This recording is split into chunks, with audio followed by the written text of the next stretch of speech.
Imagine que a verdadeira essência do povo escolhido de Deus esteve oculta nas profundezas dos séculos, e você faz parte dele sem sequer suspeitar. Esta não é apenas uma suposição ousada, mas uma descoberta sensacional capaz de mudar radicalmente suas crenças. A Bíblia, um livro sagrado para milhões de fiéis, guarda um segredo profundo, entregue ao esquecimento por gerações e deliberadamente apagado da memória coletiva. Este mistério está intrinsecamente ligado a você, às suas raízes, à raça negra e a uma herança espiritual que, ao longo dos séculos, foi saqueada. Por que a Bíblia escondeu a verdade sobre a realeza da raça negra? Quem são, de fato, os verdadeiros descendentes do povo escolhido? Porque muitos pesquisadores evitam este tema, apesar da existência de evidências nos textos, nos mapas e nas entrelinhas da história sagrada. O que será apresentado aqui foi silenciado, censurado e distorcido. Mas isso não pode mais ser tolerado. Chegou a hora de desvendar o véu do mistério. Vamos mergulhar em passagens bíblicas esquecidas, em testemunhos históricos enterrados sob o peso do tempo e em documentos que apontam para o fato de que a verdadeira linhagem do povo escolhido de Deus tem pele escura, raízes africanas e uma história de resistência espiritual que o mundo tentou apagar da memória. Você já se perguntou por que personagens bíblicos, mesmo aqueles originários do Oriente Médio e do Norte da África, são representados com traços europeus? Você já notou a exclusão sistemática das culturas africanas do contexto bíblico, como se fossem secundárias ou sem importância? Você já imaginou como sua vida mudaria ao descobrir que os povos de pele escura sempre desempenharam um papel central no plano divino, não como figurantes, mas como protagonistas? E se você cresceu acreditando que sua história começou com a escravidão, quando na verdade ela tem origem na história de um povo sacerdotal, de uma linhagem real? Essas perguntas não são novas, mas foram evitadas, escondidas e suprimidas de todas as formas. A verdade, uma vez libertada, concede libertação. E quando os povos de pele escura redescobrem sua verdadeira essência espiritual, cultural e bíblica, os pilares do sistema começam a desmoronar. Isso não é uma coincidência, mas uma estratégia cuidadosamente elaborada. Ao longo dos séculos, a identidade dos povos de pele escura foi desconstruída. A verdade contida nas Sagradas Escrituras foi reescrita com o objetivo de manter o poder nas mãos de alguns poucos. Mas agora, tudo se encaixa no lugar. Os sinais estão claros e a revelação é iminente. Analisaremos minuciosamente cada evidência. Estudaremos as profecias de Deuteronômio 28 que descrevem a diáspora africana com uma precisão assombrosa. Consideraremos os nomes, lugares e povos mencionados na Bíblia que apontam para raízes africanas. Tentaremos entender por que a linhagem de reis, sacerdotes e profetas bíblicos pode ter sido intencionalmente embranquecida ao longo dos séculos. E o mais importante, perceberemos como esta revelação o afeta hoje, sua fé, sua identidade e sua conexão com o divino. Mas, acima de tudo, permaneça conosco até o final, pois o que será revelado nos próximos minutos pode mudar não apenas sua percepção sobre a Bíblia, mas também sua autopercepção. Talvez seu conhecimento sobre a sua própria origem esteja fundamentalmente errado, e o que estava oculto está prestes a ser trazido à luz. A seguir, o leitor se deparará com fatos que provam de forma convincente que não se trata de teoria ou suposições. São testemunhos cuidadosamente documentados, provas visíveis que, no entanto, muitos preferem ignorar. Ao examinar anais antigos, documentos históricos e textos sagrados com um olhar imparcial, revela-se um quadro surpreendente. A história foi intencionalmente reformulada com o objetivo de apagar das crônicas bíblicas e históricas as menções aos povos de pele escura. Esta foi uma ação consciente e sistemática. Ao longo dos séculos, o continente africano foi retratado como um bastião de ignorância, selvageria e espiritualidade primitiva. No entanto, um estudo aprofundado da questão revela uma realidade completamente diferente. A África é o berço das civilizações mais antigas, de impérios poderosos, uma fonte de sabedoria e tradições espirituais. Muitos povos africanos deixaram evidências inegáveis de sua conexão com o divino, o que em determinado momento causou séria preocupação aos detentores do poder. A colonização europeia, que recebeu apoio explícito dos líderes religiosos da época, visava não apenas a tomada de territórios, mas também a escravização da consciência, a fim de justificar a escravização de milhões de africanos. Criou-se o mito de que essas pessoas não tinham alma, não conheciam a Deus, pertenciam a uma raça inferior e precisavam ser civilizadas. A Bíblia, sujeita à reinterpretação, manipulação e edição, tornou-se uma ferramenta poderosa para sustentar essa mentira e ocultar a verdade. Em sermões e seminários, passagens inteiras referentes aos povos de pele escura começaram a ser reinterpretadas ou silenciadas. Personalidades históricas de origem africana foram retratadas como europeias em obras de arte, cinema e pintura religiosa. Até mesmo a imagem de Cristo, que viveu em uma região árida localizada perto do Egito e da Etiópia, foi distorcida e apresentada com traços nórdicos, olhos claros, cabelos lisos e pele pálida. E isso não foi uma coincidência, mas parte de um plano em grande escala para substituir a verdadeira herança espiritual por uma imagem fabricada que sustenta a supremacia branca.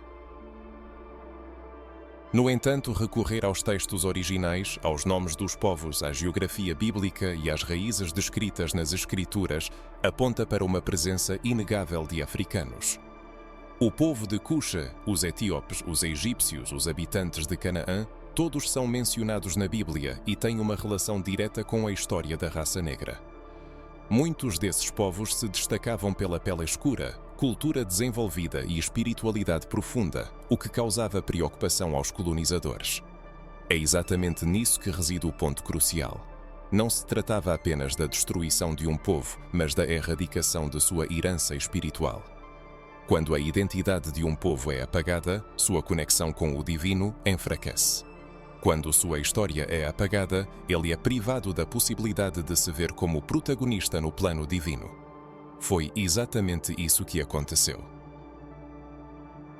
Os povos de pele escura foram relegados da posição de sacerdotes para a de escravos, da posição de reis para a de servos, da posição de povo escolhido para a de povo esquecido. Ao longo dos séculos, uma privação sistemática da herança e identidade espiritual de todo um povo foi implementada. Esse processo incluiu não apenas a violência física, mas também a manipulação da consciência por meio de doutrinas, ensinamentos religiosos e interpretações tendenciosas dos textos sagrados. As instituições religiosas muitas vezes preferiram permanecer em silêncio, protegendo seus próprios interesses em vez de defender a verdade. No entanto, a verdade é implacável e, cedo ou tarde, vem à tona. Pesquisadores, teólogos e arqueólogos modernos encontram cada vez mais evidências de que os africanos têm uma conexão direta com as promessas de Deus dadas a Abraão, Isaque e Jacó. As características físicas, os nomes de ancestrais preservados, as tradições orais que passaram pelo cadinho da opressão, tudo isso testemunha essa conexão inseparável. A raça africana carrega em si o DNA espiritual de um povo escolhido por Deus para uma missão especial na Terra. Torna-se compreensível porque essa verdade foi tão persistentemente silenciada e distorcida. Um povo que compreende sua eleição, sua participação nas promessas divinas, seu papel como portador da glória de Deus, não se curvará diante de dogmas impostos. Um povo que se considera um descendente legítimo do Altíssimo rejeitará qualquer identidade estranha. Um povo que lembra suas raízes não permitirá que seja manipulado, distorcendo sua história e rebaixando sua dignidade. É por isso que por tanto tempo se afirmou que a Bíblia não tinha relação com os africanos, que a espiritualidade era privilégio de outros povos, que a história dos africanos começou com a escravidão. Mas agora a situação está mudando.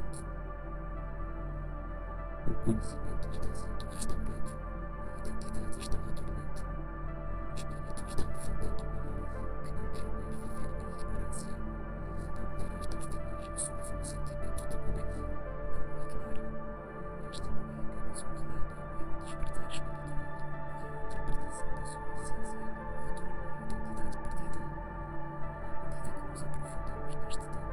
detalhes se encaixam, torna-se evidente que isso não é uma coincidência. Apenas uma teoria interessante, mas um chamado do Espírito, convidando a voltar para casa. Libertando-nos das amarras de estereótipos impostos, é preciso fazer uma pergunta direta e importante. E a Bíblia diz-nos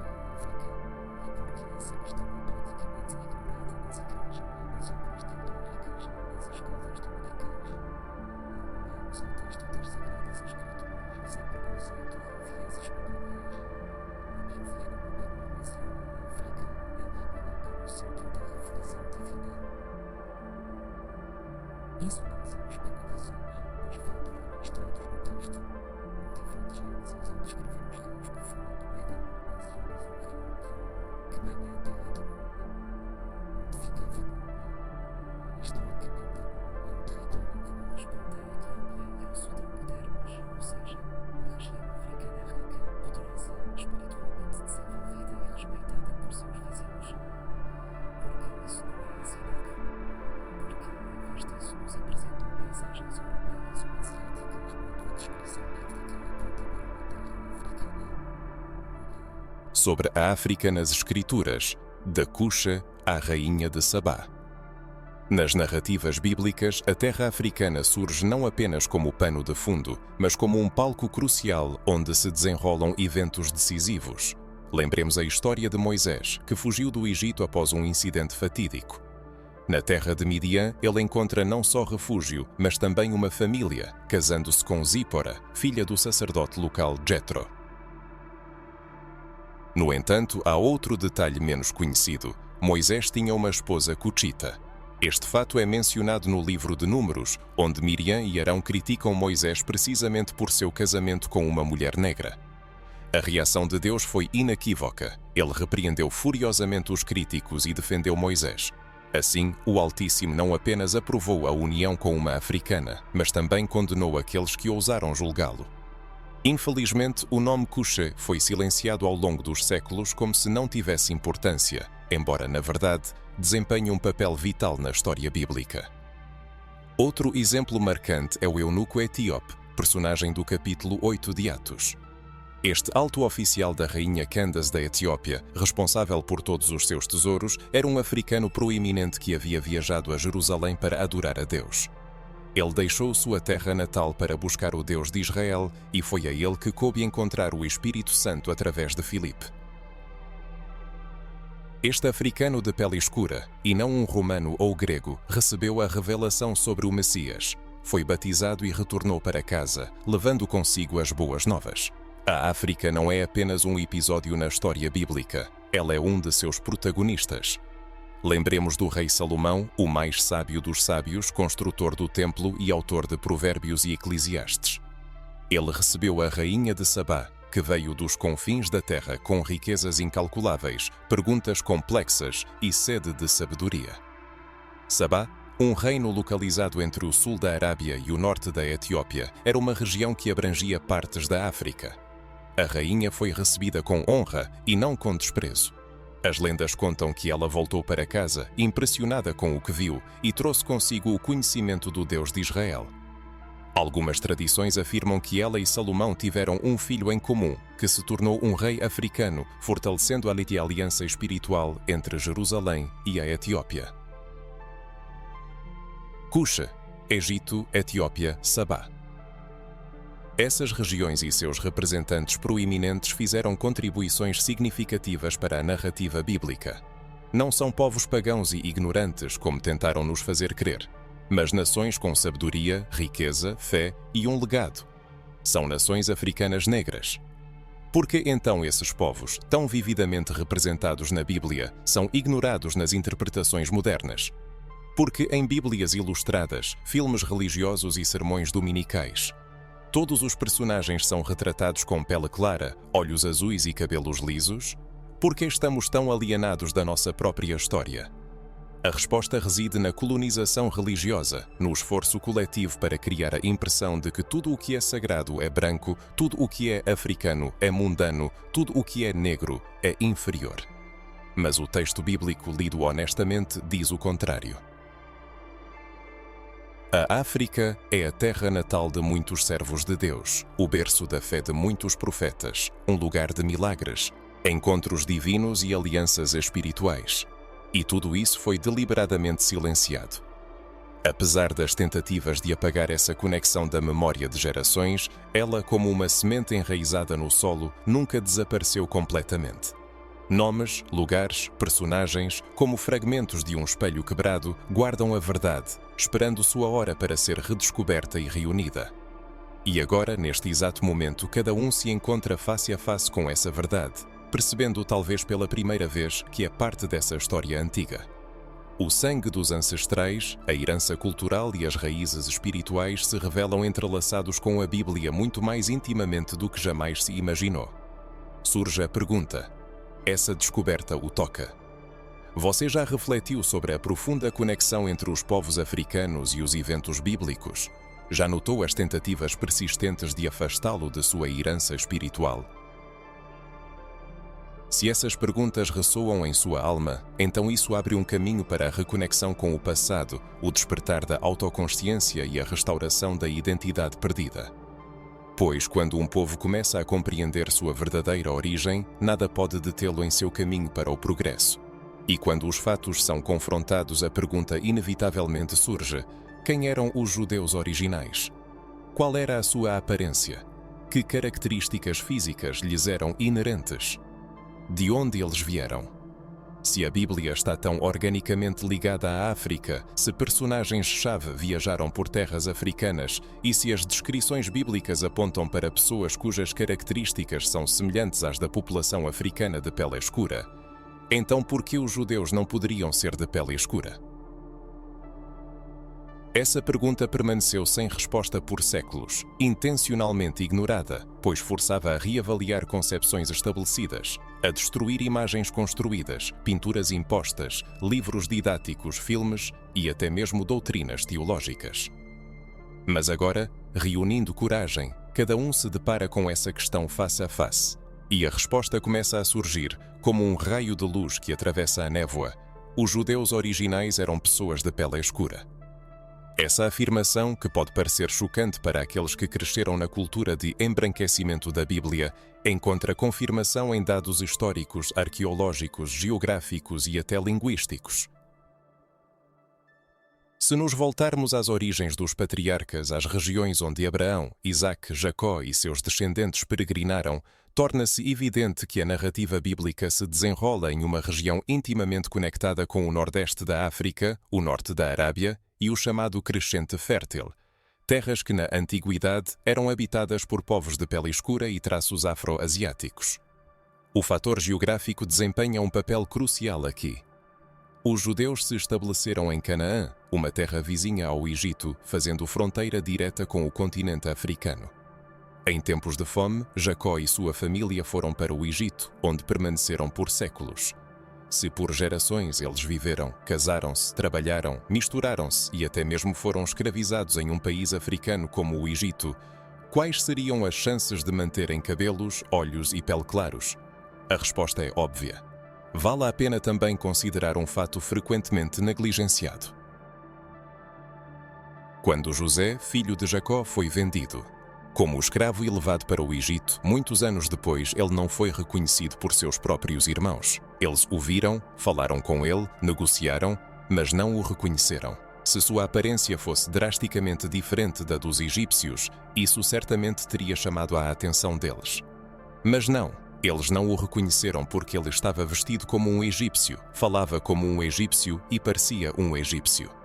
E os antigos egípcios, retratados em afrescos e tumbas, tinham pele escura, traços faciais negroides e cabelos crespos.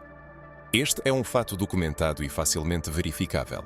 Um olhar para o passado permite-nos compreender quem eram os povos antigos. Os afrescos egípcios, que adornam tumbas e templos, são uma valiosa fonte de informação, onde as nações são diferenciadas pela cor da pele e características físicas. Nessas imagens, os povos do norte da Europa aparecem com pele clara e os asiáticos com traços orientais característicos. Os judeus pertencentes ao grupo semita eram invariavelmente retratados com pele morena escura, cabelos crespos e roupas simples, o que criava uma semelhança notável com egípcios e cuxitas. Este fato nos leva à questão da origem de Abraão, que veio de Ur dos Caldeus, uma região na Mesopotâmia que também fazia parte do eixo afro-asiático. Naquela época, a categorização racial como a entendemos hoje não existia. No entanto, sabe-se que os habitantes dessa região não pertenciam à raça branca europeia, mas eram uma população mista que incluía africanos e pessoas de pele escura. Os judeus modernos, especialmente os de origem Ashkenaz, são descendentes de convertidos e de misturas genéticas ocorridas após a diáspora judaica. Estudos antropológicos e genéticos independentes indicam que a linhagem original dos judeus tem mais em comum com os povos africanos e afro-árabes do que com os europeus. É interessante notar que não apenas dados científicos confirmam isso.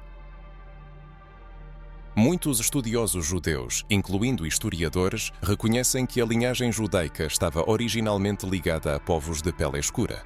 Existem evidências da existência de comunidades judaicas em várias regiões da África, como Mali, Etiópia, Nigéria e Sudão.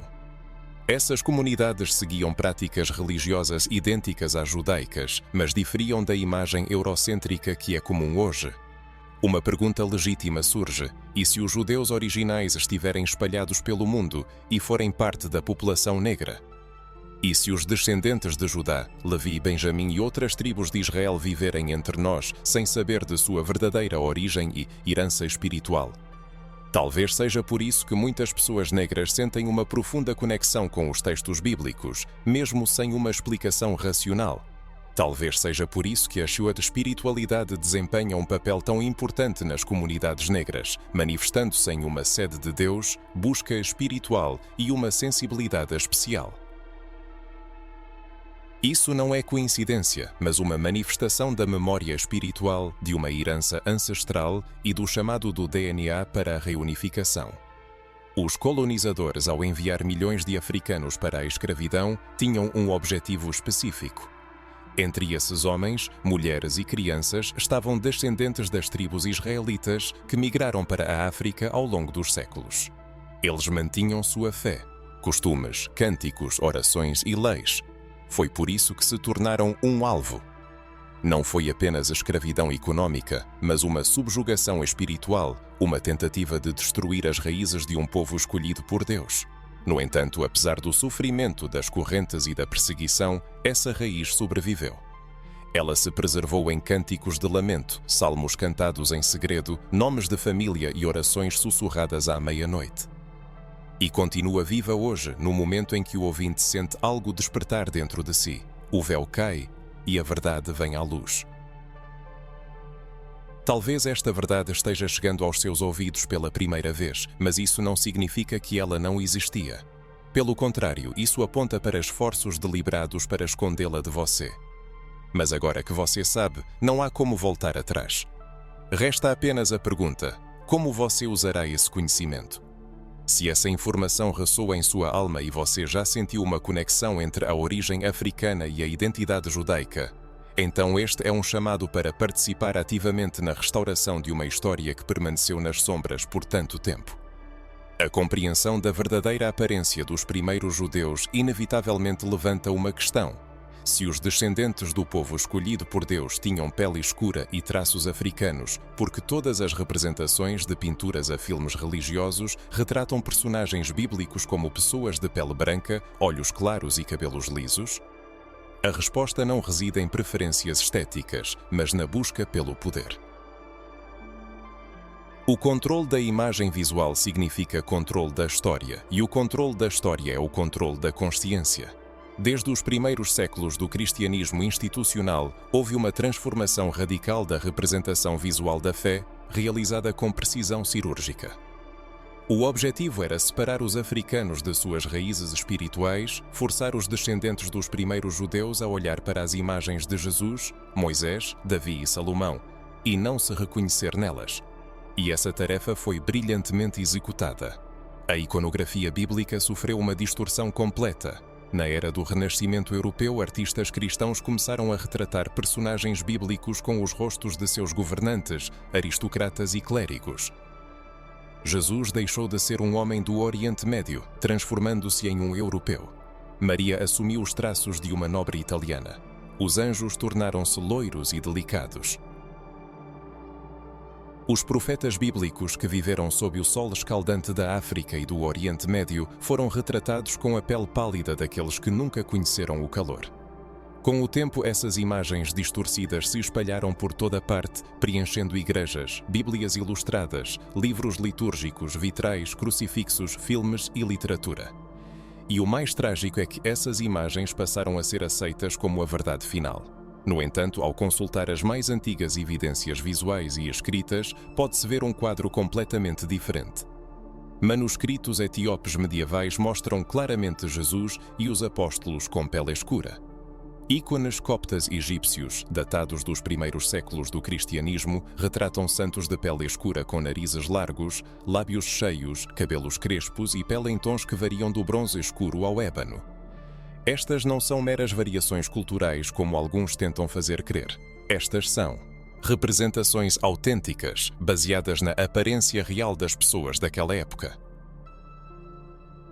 Existem até mesmo evidências de que o próprio Jesus foi descrito em textos apócrifos e tradições antigas como um homem com pele escura, cabelos crespos e traços que hoje poderiam facilmente ser identificados como africanos. A questão da verdadeira aparência de Jesus Cristo tem agitado as mentes de crentes e pesquisadores por séculos. E embora as Sagradas Escrituras não contenham um retrato detalhado, indicações indiretas e o contexto histórico sugerem que Jesus, muito provavelmente, tinha traços mais característicos dos habitantes do Oriente Médio e da África. No livro do Apocalipse, por exemplo, o cabelo do Salvador é comparado à lã, o que pode indicar uma estrutura encaracolada, típica dos povos africanos. Infelizmente, as imagens visuais que cercam o cristianismo foram frequentemente formadas sob a influência de motivos políticos e raciais. O objetivo não era apenas mudar a aparência dos personagens bíblicos, mas também privar as pessoas negras de sua identidade espiritual. Quando uma pessoa é privada da oportunidade de se ver na herança sagrada, ocorre uma ruptura com as origens, a conexão com o divino é destruída. Por séculos, os africanos oraram a um Deus retratado com o rosto de seus opressores, o que inevitavelmente afetou sua autoestima e percepção da fé. A espiritualidade parecia algo distante e inatingível, os céus pareciam diferentes deles próprios. Mas hoje o véu cai, as imagens verdadeiras retornam e os textos antigos são relidos sob uma nova perspectiva. Esse processo de despertar está afetando milhares de pessoas em todo o mundo. Imagine uma criança negra crescendo em um mundo onde todos os anjos nas imagens têm olhos azuis e cabelos loiros. Imagine que ela olha para o altar e não vê ninguém parecido com ela. E agora imagine que, anos depois, ela descobre que os primeiros cristãos, os patriarcas, os profetas e o próprio Jesus tinham traços muito mais próximos aos seus próprios. Isso vira tudo de cabeça para baixo. Cura, restaura a dignidade. Essa verdade não está escondida apenas na pintura, mas também nas palavras, nos textos bíblicos, nos manuscritos antigos, nos registros históricos e nas tradições preservadas pelos etíopes, judeus negros e descendentes de tribos espalhadas pela África Ocidental. Ela vive em genealogias, canções, nomes de clãs e rituais que sobreviveram a séculos e continentes. Se você leu até aqui, talvez esteja também no limiar da restauração, da reconstrução do seu eu interior e da destruição de séculos de mentiras. E o mais importante, não é uma luta contra alguém, mas uma busca por si mesmo. A fé baseada na verdade é capaz de curar feridas profundas. E a verdade sobre a verdadeira aparência dos primeiros judeus, sobre os traços de Jesus e sobre a identidade espiritual das pessoas negras, é a chave que pode abrir portas que estiveram trancadas por muito tempo. Você já pensou que as imagens que nos foram mostradas desde a infância podem estar erradas? Você sentiu que algo estava faltando na forma como a fé nos foi apresentada? Se essa revelação ressoa em sua alma, lembre-se, a verdade liberta.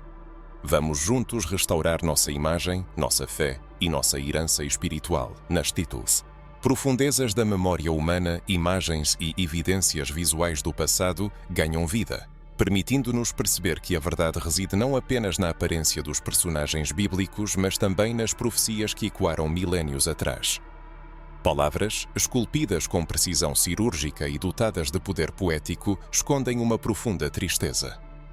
Elas narram sobre um povo escolhido que se afastaria de seu Criador e seria disperso por todo o mundo, sofrendo opressão, escravidão, zombaria, perseguição e a perda de sua identidade. Ao ler essas linhas com o coração aberto e a mente livre de interpretações preconceituosas, é impossível não ver nelas o reflexo do destino das pessoas negras.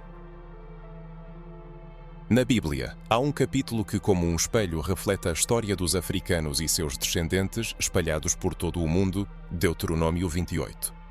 Recomenda-se ler este capítulo com atenção e sem preconceitos, pois ele descreve com precisão surpreendente o caminho de um povo que violou sua aliança com Deus e se afundou em sofrimento, escravidão e na perda completa de sua identidade. No início do capítulo, o Altíssimo promete bênçãos pela observância de seus mandamentos, prosperidade, proteção, fertilidade e domínio. No entanto, a partir do versículo 15, o tom muda e começam as advertências e maldições. As descrições tornam-se cada vez mais específicas, falando de pragas, fome, doenças, infertilidade e opressão por parte de nações estrangeiras. E então, um dos trechos mais impactantes é proferido: "E o Senhor te fará voltar ao Egito em navios por um caminho de que te disse, nunca mais o verás. E ali sereis vendidos aos vossos inimigos como escravos e escravas, e ninguém vos comprará." O Egito aqui é um símbolo de escravidão, uma terra de opressão que os judeus experimentaram nos tempos de Moisés. O texto diz que essas pessoas retornariam ao Egito em navios, o que era impensável na época, pois o êxodo do Egito foi a pé. Por que então os navios são mencionados? E por que a profecia fala de venda para a escravidão? Que povo na história foi transportado em navios para terras distantes e vendido em mercados de escravos? Que povo passou pela perda de língua, cultura, fé e identidade? A resposta é óbvia.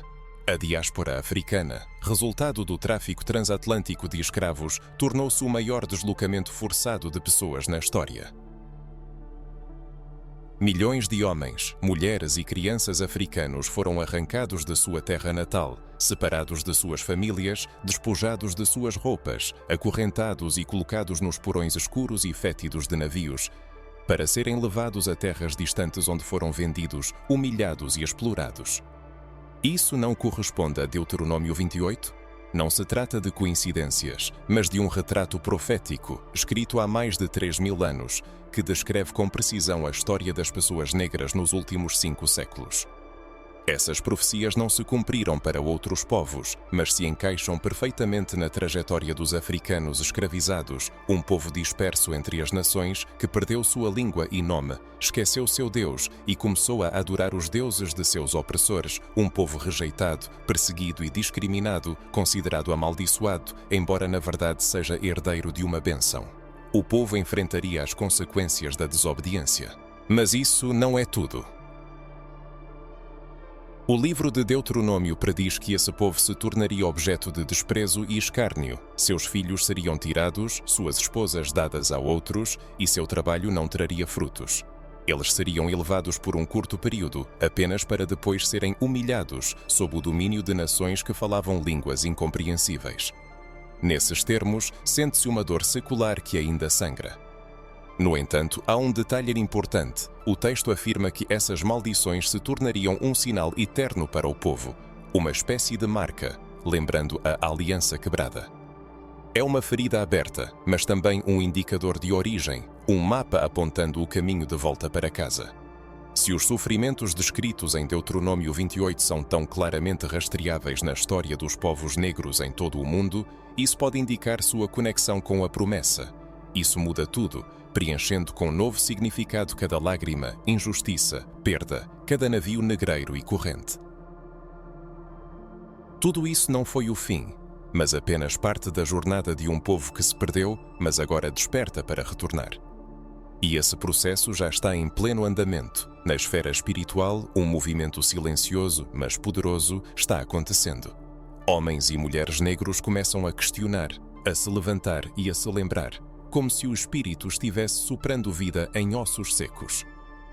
A profecia de Ezequiel se cumpre diante de nossos olhos e um exército está sendo reformado. Portanto, esta mensagem precisa ser ouvida, pois não diz respeito apenas ao passado, mas também ao presente e ao futuro. É o eco de um chamado divino que ressoa através do tempo. Voltem para mim, filhos de Israel, pois eu sou o vosso Pai. Talvez antes esse chamado não encontrasse resposta, mas agora ele pode ser ouvido de uma nova maneira. E isso é um sinal. Se essa verdade sempre existiu, se as Escrituras sempre contiveram essas chaves, se os sinais sobreviveram até os dias de hoje, por que ela foi tão persistentemente escondida?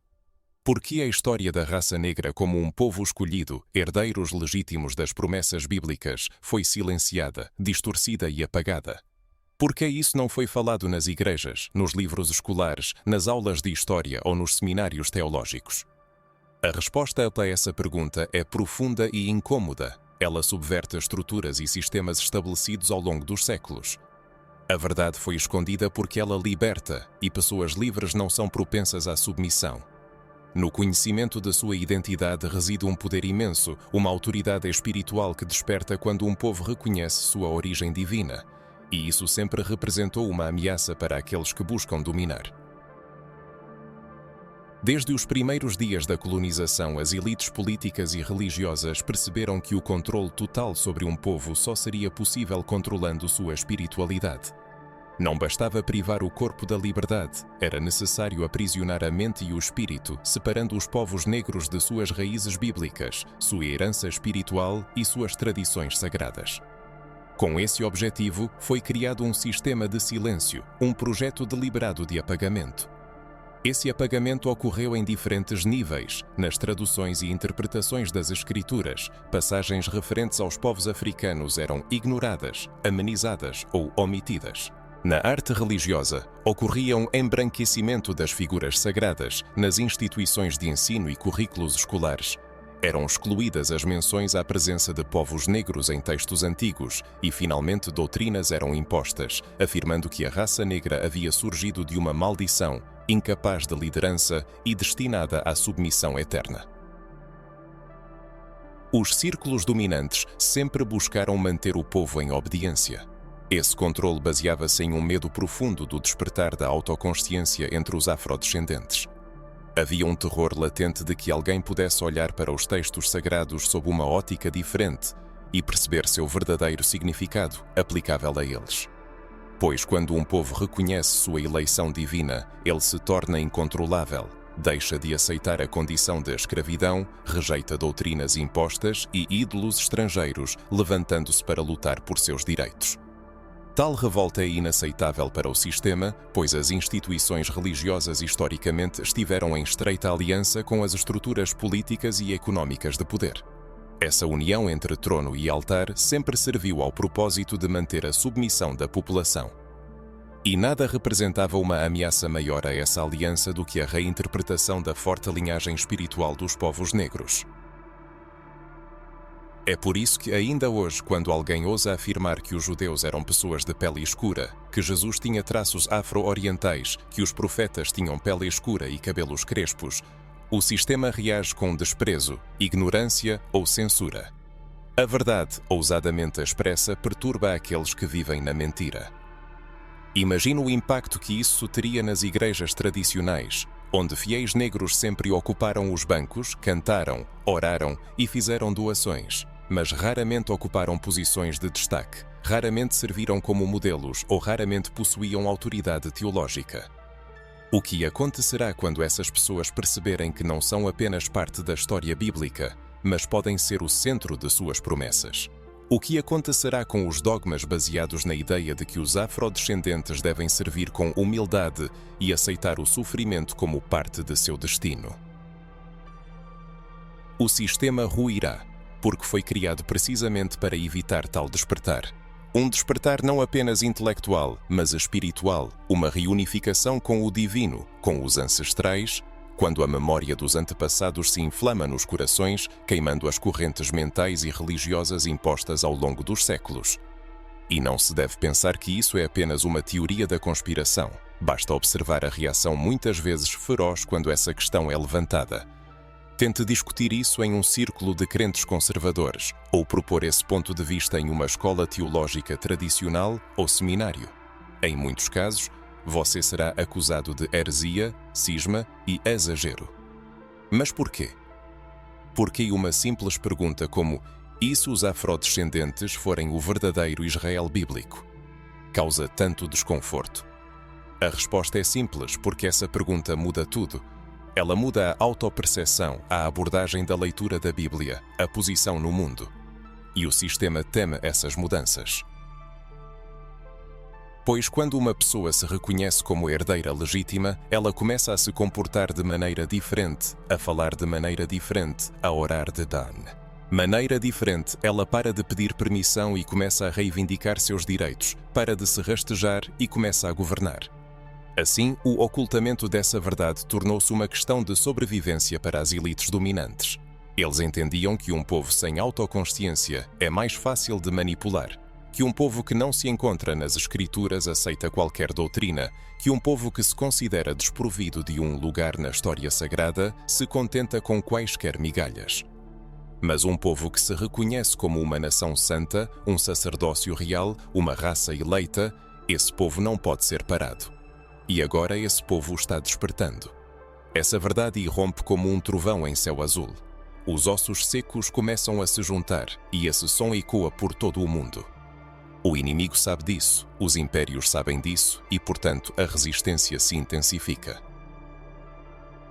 Mas é exatamente por isso que nossa fé deve se tornar ainda mais forte, pois aqueles que carregam a verdade têm uma enorme responsabilidade e aqueles que ouvem essa verdade e se calam tornam-se cúmplices da mentira. É bem provável que agora se torne mais compreensível porque as buscas espirituais sempre pareceram insaciáveis. Mesmo na ausência de uma explicação clara, sentia-se a presença de algo maior. O Evangelho apresentado anteriormente parecia incompleto, pois uma parte importante da verdade havia sido omitida, mas agora ela está sendo restaurada. A compreensão das razões do ocultamento dessa verdade leva a uma revelação ainda mais dolorosa, o roubo espiritual dos povos negros. Não se trata apenas da perda de terras ou recursos naturais, nem mesmo dos corpos arrancados de suas aldeias natais e acorrentados na escravidão. O ato de roubo mais profundo e devastador foi o sequestro da identidade espiritual. Privar um povo da memória de sua conexão com Deus permite controlar não apenas suas vidas, mas também suas almas. Vale a pena refletir sobre quantos homens e mulheres africanos cresceram com a convicção de que sua história começou com os navios negreiros. Quantos deles não ouviram falar de seus ancestrais, que foram reis, sacerdotes, guerreiros espirituais e herdeiros de promessas eternas?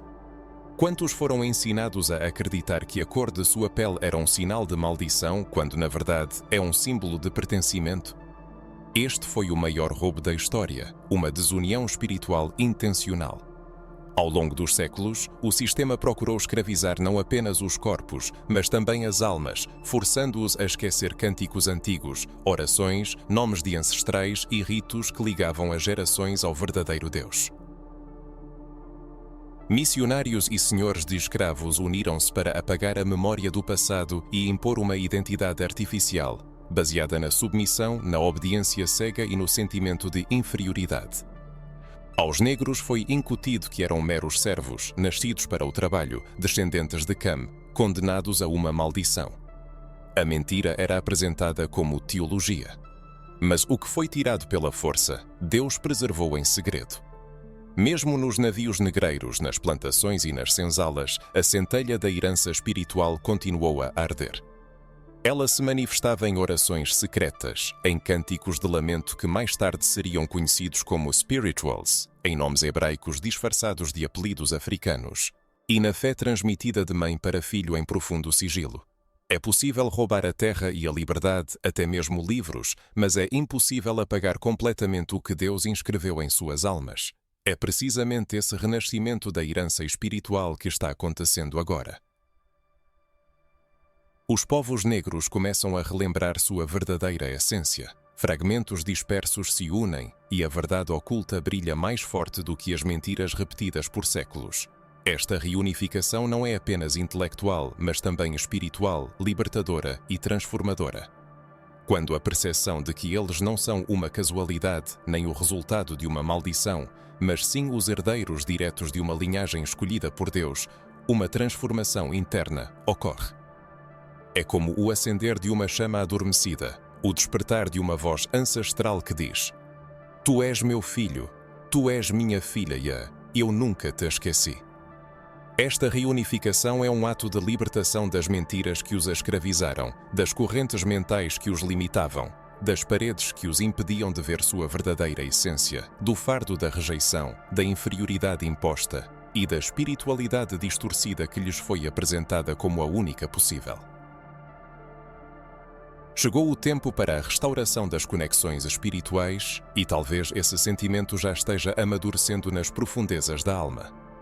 Ao ouvir estas palavras, é possível que você sinta algo dentro de si começar a tomar forma, como se fragmentos dispersos de um quebra-cabeça da vida se encaixassem em uma imagem completa. A dor vivenciada pelos ancestrais ganha um novo significado e a fé, que sempre viveu no coração, encontra uma base mais sólida. Este é o início da reunificação, o chamado de Deus para retornar às suas origens. É crucial perceber que a herança espiritual nunca desapareceu sem deixar vestígios. Ela pode ter sido oculta sob o manto de mentiras e preconceitos, sujeita a distorções e ao esquecimento, mas é impossível destruí-la. Pois o que é estabelecido pelo Criador é eterno e inquebrantável.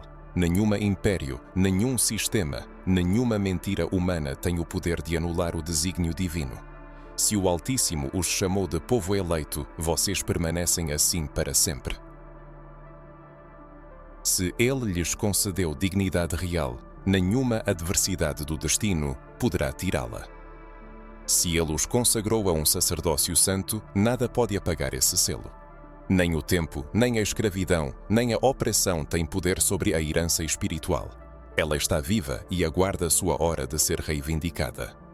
Mas surge uma pergunta legítima. Vocês estão prontos para essa reunificação? Estão prontos para aceitar a herança que foi roubada, mas que ainda está disponível? A reunificação não é apenas um exercício intelectual, mas um ato de coragem e determinação. É uma declaração em alto e bom som. Eu sei quem eu sou.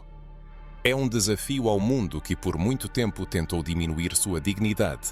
Eu sou um filho do Altíssimo, parte de um povo escolhido e ninguém pode mudar isso. Se esse sentimento ressoa em seu coração, se essas palavras provocam um tremor interno, saibam que isso é apenas a confirmação da verdade. Chegou o tempo para um despertar coletivo. É hora de reconstruir a ponte para a nossa identidade espiritual. Falando da herança espiritual roubada, é impossível não notar que algo está acontecendo hoje que já não pode ser parado. Algo que se espalha como fogo em uma estepe seca. Um despertar espiritual se desenrola diante de nossos olhos, como se o Espírito de Deus tivesse decidido soprar vida em ossos secos, como na visão profética de Ezequiel. Em diferentes cantos do planeta, como ecoando as profecias de Ezequiel, pessoas negras começam a fazer perguntas, buscando restaurar a conexão perdida com suas raízes. Essa onda de despertar, semelhante a algo que emerge das profundezas da memória ancestral, rompe o silêncio secular imposto de fora. Não é apenas um fenômeno religioso, é uma reavaliação existencial que se manifesta na música, na arte, nos movimentos sociais, nas comunidades eclesiásticas, nos círculos académicos e no espaço virtual das redes sociais. Em cada canto onde as vozes dos povos negros ressoam, sente-se a centelha desse levante espiritual. As pessoas se perguntam: quem somos nós de verdade? O que as Sagradas Escrituras dizem sobre nós? Por que nossa história foi entregue ao esquecimento? Cada pergunta se torna uma chave que abre uma nova porta, e cada resposta, um raio de luz que dissipa a escuridão da ignorância. Surpreendentemente, esse movimento não se limita a regiões específicas, mas abrange as Américas, África, Europa e Caribe, todos os lugares onde os descendentes da diáspora africana foram espalhados. É como se uma respiração uníssona alcançasse corações separados por oceanos, mas unidos por um caminho espiritual comum. Pessoas que nunca se encontraram, vivendo em condições diversas, chegam à mesma conclusão. Os povos negros são descendentes de um povo escolhido e essa verdade não pode mais ser ignorada. Por toda parte, surgem testemunhos. Jovens, ao mergulharem no estudo da Bíblia, encontram menções a Cuxa, Etiópia e Sabá, exclamando: aqui eu vejo minha família, minha pele. Adultos, ao ouvirem pela primeira vez as palavras de Deuteronômio 28, não conseguem conter as lágrimas, percebendo as razões dos sofrimentos de seus ancestrais, mas também compreendendo que esses sofrimentos não foram em vão. Eles foram preditos. Mulheres, ao saberem que Moisés se casou com uma cusita, ganham autoconfiança e veem sua beleza aos olhos de Deus. Homens, ao perceberem que Jesus tinha pele escura e cabelos crespos, veem pela primeira vez em suas vidas seu reflexo na imagem do Salvador. Isso é transformação, isso é libertação. O processo não para. Pesquisas independentes, livros, palestras, canais digitais e movimentos de conscientização se espalham rapidamente. Embora não apareçam nas páginas dos grandes jornais ou nas transmissões televisivas, eles alcançam massas de pessoas através da internet, reuniões privadas, encontros comunitários e contatos pessoais. O que parecia apenas uma teoria se transforma em uma cadeia de revelações. E quanto mais amplamente essa mensagem se difunde, mais pessoas despertam.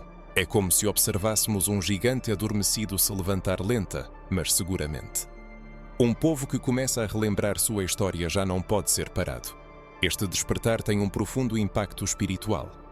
Muitos se voltam para o estudo das Escrituras com novos olhos, resgatando antigas práticas espirituais, o canto, o jejum e a oração, com a consciência de que não são meros crentes, mas descendentes de sacerdotes, reis e profetas. Cada oração agora carrega o peso de gerações que anseiam por restauração. Cada palavra de fé é um tijolo devolvido ao templo espiritual em ruínas.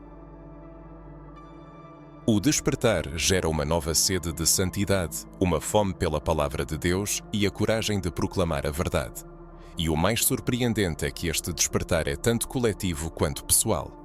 O processo de reconhecimento da própria identidade e herança espiritual é profundamente individual. Para alguns é um choque, uma desconstrução de uma imagem estabelecida e imposta por dogmas religiosos. De repente, percebem que as noções habituais sobre a fé e a história foram distorcidas. Para outros, a experiência é como um retorno a algo há muito esquecido, mas sempre sentido no subconsciente. É como se uma voz interior sussurrasse: "Você sempre soube que havia algo maior reservado para você." Não é por acaso que muitos, ao tocar essa verdade, exclamam: "Eu sempre senti isso por dentro", ou "Agora tudo faz sentido." Talvez um sentimento semelhante surja em você quando as palavras ressoam em seu coração de uma maneira especial, acendendo um fogo interior e abrindo a mente para uma nova percepção da fé, da história e de si mesmo. Este é o despertar, um processo que começa silenciosamente, mas que ganha força até se tornar impossível de ignorar.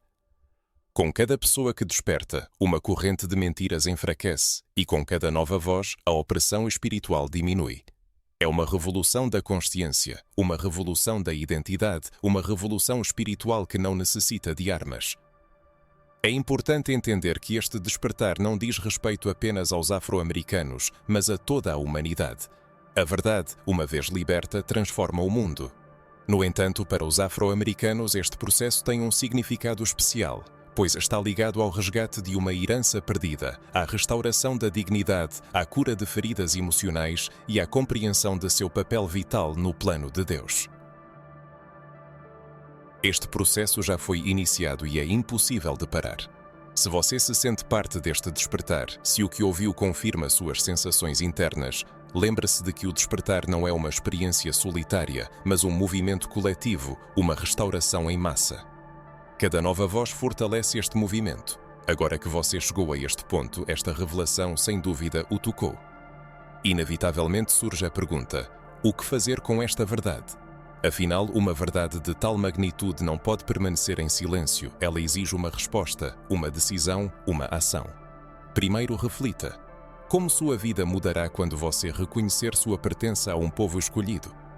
Por muitos anos, talvez décadas, você acreditou em uma história onde lhe era atribuído o papel de figurante. Você pensava que sua fé era emprestada, sua espiritualidade apenas uma cópia de tradições alheias, e que sua cor de pele, cabelo e cultura não tinham relação com a Bíblia.